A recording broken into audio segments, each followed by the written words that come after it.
Նիկոլ Փաշինյանը Հանրապետության համար 1 ստախոսն է,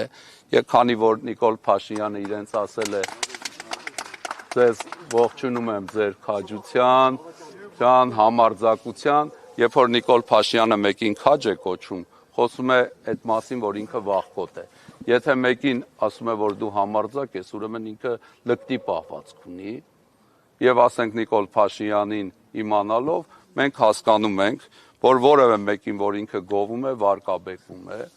Այսօր ասում է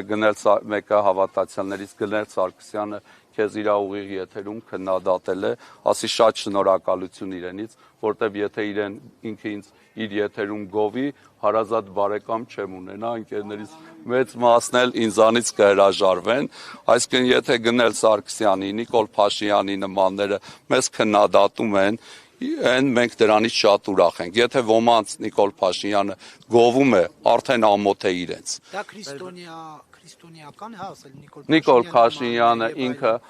Եթե նա համարում եք մոլորված զավակ, պետք է հոգևորական օրինակ այդպես խոսի։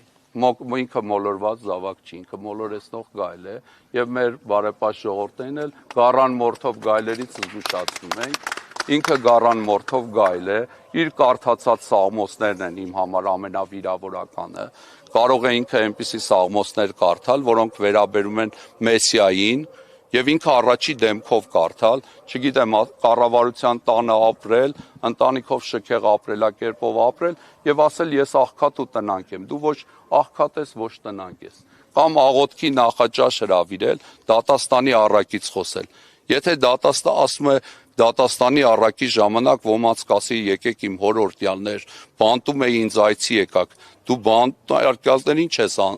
այցի եկել, դու անմեղներին բանտարկել ես, այդ թվում եպիսկոպոսների եւ արքեպիսկոպոսների, ասում է տնանկ էի, ինձ տանս ընդունեցիր, ինքը Արցախի մեր 120,000 ժողովրդին տնանկ է դարձրել, ինքը ասում է որբերին խնամեցիր,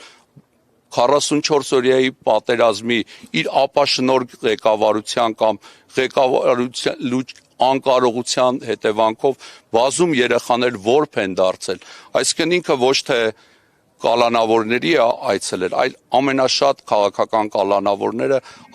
Հայաստանի 3-րդ հանրապետության ժամանակ եղել են իր օրոք, այսինքն ինքը կալանավորել է նաև աննախադեպ առումով եպիսկոպոսների, արքեպիսկոպոսների, քահանակ այսօր տնային կալաքում, թեմիների հաշվապահների, հոգևոր կյանքը ամբողջ փորձում է խաթարել, Արցախում բազմաթիվ եկեղեցիներ, վանքեր, վերջի շրջանում տեսա ինչպես նաև Քաշաթաղում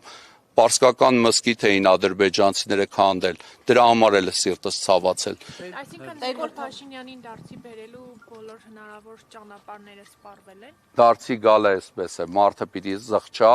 խոստովանի եւ հատուցի։ Իր արարքների համար ինքը եթե նույնիսկ զղջա, խոստովանի էլ, կարծում եմ ինքը չի կարող հատուցել, որովհետեւ ինքը Հայաստանի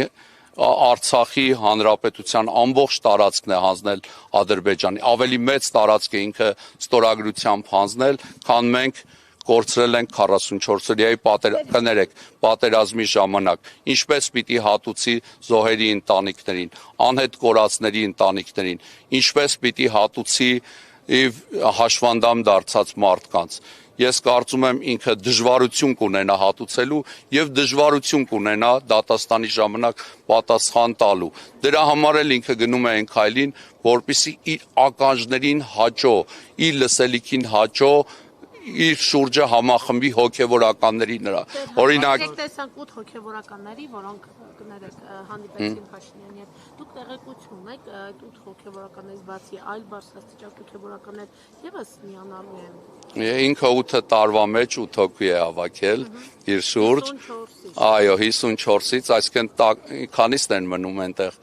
44 եպիսկոպոս, արքեպիսկոպոս նկատի ունեն։ Այո, 54-ից եթե 8-ը միացել են, եւ վեհափառի շուրջ մնացել են արքեպիսկոպոսների եւ եպիսկոպոսների մեծագույն մասը, Ավել ասեմ, եթե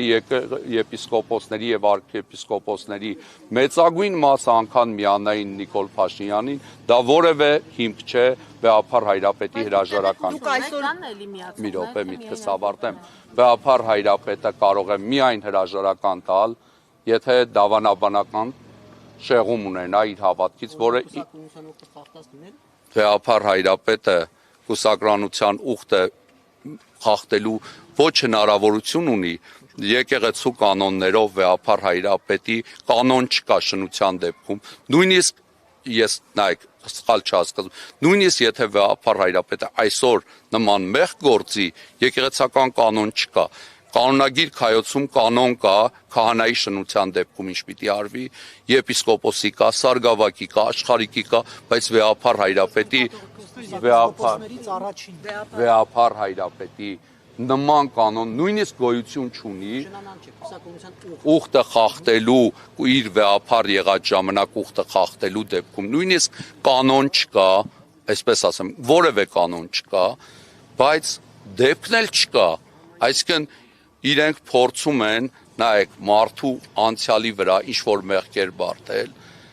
այսինքն ցանկացած մեկս անցյալում ներկայում մեղքեր ունենք 50 տարի առաջ ենթադրյալ կատարած հանցանքի համար այսօր հիշել են եւ ինչ ասեմ այսօր անբարոյական կյանքով ապրող մեկն է հիշել երբ որ իր կնոջ հետ ինքը ոչ ԶԱԳՍ-ով ոչ եկեղեցով ամուսնացած չի հենց օրենքի խախտում է այդ կանոնագիր քայոցը բոլորիս համար է շորտ բոլորս մարդ ենք եւ բոլոր մարդկանց համար է կանոնագիր քայոցի օրենքները օրենքից վեր մարդիկ չկան իրենք դրա իրավասությունը չունեն իրենք ինքնիրավչությամբ են զբաղվում որի համար պետությունը քրեական հոդված ունի պետական պաշտոնյայի հովանավորչությամբ նման արարքը նաև ավելի է խստացում, եթե պետական պաշտոնյայի հովանավորչությամբ է արվում, սահմանադրությամբ հայ առաքելական Սուրբ Եկեղեցին պետության հետ իր հարաբերությունների համաձայնագիրը ունի 2007 թվականին կնքված, որտեղ վարչապետը որևէ լծակ չունի, եթե ես օրինակի համար գողություն անեմ, շնություն անեմ, սպանություն անեմ, ինձ պետությունը կարող է պատժել միայն գողության եւ սպանության համար, ինձ մայրաթոռը կարող է որպես քահանայի նաեւ շնության համար պատժել, բայց պետությունը նման լծակ չունի, որ ինքը մտնում է ուրիշների ընտանիքները, ուրիշների անձնական կյանքը, այդ թվում հոգեվորականների իմ հարցը նման դեպքում կարող է քննվել Եթե օրինակ ես շնություն մեղք գործեմ, իմ հարցը պիտի իմ համայնքը կամ երեցկինը կամ ես ներկայացնենք կարգապահական հանձնաժողովին եւ կարգապահական հանձնաժողովը այդ դեպքում մեր հարցը քննելու իրավունք կունենա, բայց կարգապահական հանձնաժողովը ինքը խորհրդատվական մարմին է եւ իր քննած հարցը